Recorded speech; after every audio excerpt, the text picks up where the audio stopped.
আসন্ন নির্বাচনে রিটার্নিং কর্মকর্তাদের দেওয়া সিদ্ধান্তের বিরুদ্ধে দায়েরকৃত আপিল আবেদনের শুনানি শুরু হয়েছে। শনিবার সকাল 10টা থেকে রাজধানীতে আগারগাঁয়ে নির্বাচন ভবনের অডিটোরিয়ামে এই শুনানি শুরু হয়। শুনানিতে উপস্থিত আছেন প্রধান নির্বাচন কমিশনার এএমএম নাসির উদ্দিন সহ অন্যান্য নির্বাচন কমিশনাররা। প্রথম দিনে শুনানি হবে আপিল নম্বর অনুযায়ী 1 থেকে 70 নম্বর পর্যন্ত। শুনানি শেষে ফলাফল মনিটরে প্রদর্শন করা হবে এবং সংশ্লিষ্টদের ইমেইলে রায়ের পিডিএফ কপি পাঠানো হবে। এছাড়া নির্ধারিত তারিখ অনুযায়ী নির্বাচন ভবনের অভ্যর্থনা ডেস্ক থেকে রায়ের অনুলিপি সংগ্রহ করা যাবে। 18 জানুয়ারি পর্যন্ত আপিলের শুনানি অনুষ্ঠিত হবে। যিনি ছিলেন তার বক্তব্য শুনেছেন। ফলাফল সম্পর্কে ওনারা পেন্ডিং রেখেছেন আগামীকাল বিকাল 5টা পর্যন্ত। আজকে নির্বাচন কমিশন যে আগামীকাল 5টা পর্যন্ত যে তদন্ত, এই তদন্ততে ইনশাল্লাহ আমাদের মহামান্য ব্যারিস্টার যা বলেছেন এর সত্যতা ইনশাল্লাহ আগামীকাল 5টার মধ্যে প্রমাণ হবে, এটি আমরা আশা করছি। দর্শক, এই মুহূর্তে নির্বাচন কমিশন থেকে সরাসরি যোগ দিচ্ছেন আমাদের সহকর্মী নাজমুল হুদা।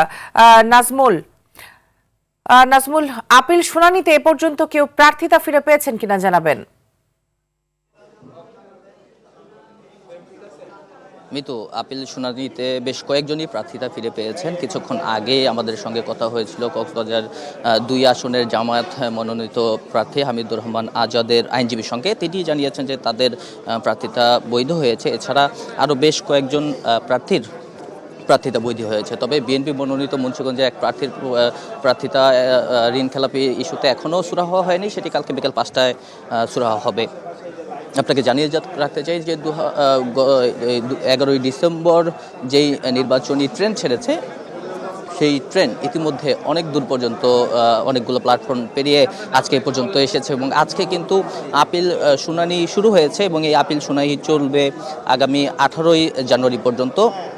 এবং এই আপিল শুনানির মধ্যে 645টি যেই প্রার্থীদের আবেদন পড়েছে, সেই আবেদনগুলোতে পর্যায়ক্রমে শুনানি করা হবে। আজকে প্রথম দিন 1 থেকে 70 নাম্বার পর্যন্ত যেই আপিল রয়েছে, সেই আপিলগুলো শুনানি করা হবে এবং কালকে 71 থেকে 140 পর্যন্ত এভাবে পর্যায়ক্রমে 18 তারিখ পর্যন্ত হবে। এবং এই আপিল শুনানির মধ্য দিয়ে বেশ কয়েকটি বিষয়ে প্রার্থীরা তাদের প্রার্থিতা ফিরে পাচ্ছেন। এর মধ্যে রয়েছে যারা স্বতন্ত্র প্রার্থী রয়েছেন, তাদের যেই 1% যেই সমর্থনদের যেই বিভিন্ন ধরনের তথ্য রয়েছে, সেই তথ্য গরমিলের কারণে অনেকেই প্রার্থিতা হারিয়েছেন এবং সেই প্রার্থিতা অনেকেই ফিরে পেয়েছেন। আজকেও দেখলাম আমরা একজন তাদের প্রার্থিতা ফিরে পেলেন। এছাড়া ঋণ খেলাপি ইস্যু রয়েছে হলফনামায় তথ্যের গরমিল কিংবা হলফনামা বা প্রার্থী যে মনোনয়ন, সেগুলোতে যে স্বাক্ষর, এই ছোটোখাটো বিষয় নিয়ে আজকে মূলত নির্বাচন কমিশনের যেই আপিল শুনানি হচ্ছে, সেখানে তারা এই বিষয়গুলো